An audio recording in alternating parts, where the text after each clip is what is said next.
अक्सर बॉलीवुड में love stories शुरू तो हो जाती है, लेकिन इनकी हैप्पी एंडिंग नहीं हो पाती।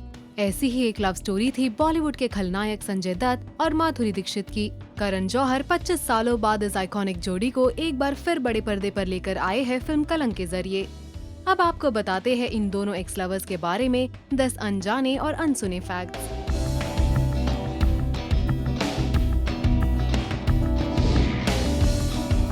संजय दत्त जब पहली बार माधुरी दीक्षित से मिले थे तब वो ऑलरेडी मैरिड थे।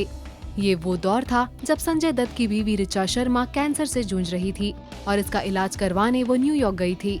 ऐसे में संजय दत्त को एक कंधे की जरूरत थी और ये कंधा बनी माधुरी दीक्षित एक अच्छे दोस्त के रूप में। धीरे धीरे इनकी दोस्ती ने लिया एक नया मोड़। दोस्ती प्यार में बदल गई और इनकी जोड़ी हो गई हिट। फिर एक के बाद एक इनकी फिल्में आने लगी।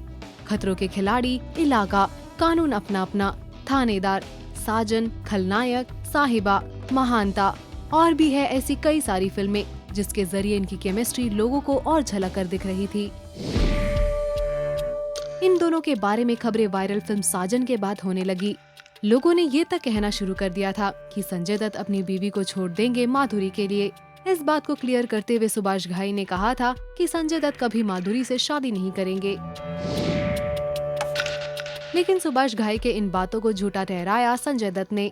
जब उनकी बीवी ऋचा कैंसर का इलाज करवाकर जब इंडिया लौटी तब संजय उन्हें पिक करने एयरपोर्ट तक नहीं गए और ऋचा की बहन का इस पर कहना था कि संजय तब तक अपनी लाइफ में मूव ऑन कर चुके थे, वो भी माधुरी के साथ, और ऋचा को डिवोर्स देने के बारे में सोच रहे थे। ईयर 1993 में संजय ने डिवोर्स भी फाइल कर दिया था।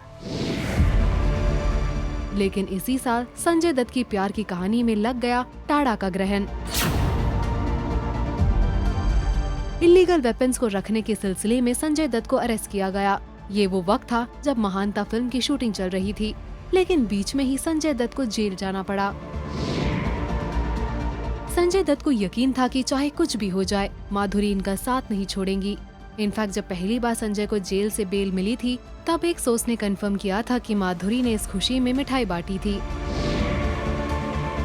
लेकिन इस केस ने संजय दत्त को चारों ओर से घेर लिया था और संजय इस केस में बुरी तरह से फंसते जा रहे थे और ये सब देखकर माधुरी डर गई और उन्होंने संजय से रिश्ता तोड़ दिया क्योंकि वो उस वक्त अपने करियर की पीक पर थी। संजय इसी उम्मीद में बैठे रहे कि माधुरी उनसे मिलने आएगी या फिर एटलीस्ट एक बार बात करेंगी, लेकिन ऐसा कुछ भी नहीं हुआ। संजय ने जेल से माधुरी को कांटेक्ट करने की कोशिश तक की, लेकिन माधुरी ने अपनी दूरी बनाए रखी। माधुरी ने जब संजय दत्त को डिच किया था तब संजय दत्त की पहली वाइफ ऋचा ने एक बयान दिया था। उनका कहना था, At every point in his life, he needs someone he can lean on emotionally, like he was dependent on Madhuri. Now that she has ditched him, he is going to be a shattered man. इस बयान के 3 साल बाद cancer की वजह से ऋचा चल बसी।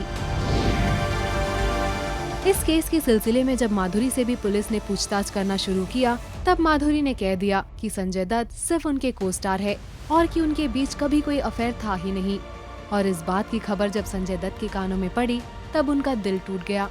संजय दत्त ने एक बार एक इंटरव्यू में ये भी कहा था कि उन्हें अब ऐसे अकेले रहने की आदत हो चुकी है और कि लोग उन्हें ऐसे अक्सर अकेले छोड़कर चले जाते हैं। ये भी कहा था संजय ने कि काश माधुरी के साथ सब कुछ फिर से सब पहले जैसे हो जाता। जेल से निकलने के बाद संजय दत्त ने माधुरी के साथ फिल्म महानता की शूटिंग खत्म की और उसके बाद उन्होंने माधुरी की शक्ल तक नहीं देखी और न ही माधुरी के बारे में कभी बात की और इस तरह से टाड़ा ने दो प्रेमियों को हमेशा हमेशा के लिए अलग कर दिया। और अब 25 सालों बाद इनको साथ देखकर पूरा हिंदुस्तान खुश है। आप हमें कमेंट कर ये बताएं कि आपको इस जोड़ी को इतने सालों बाद एक साथ देखकर कैसा लगा।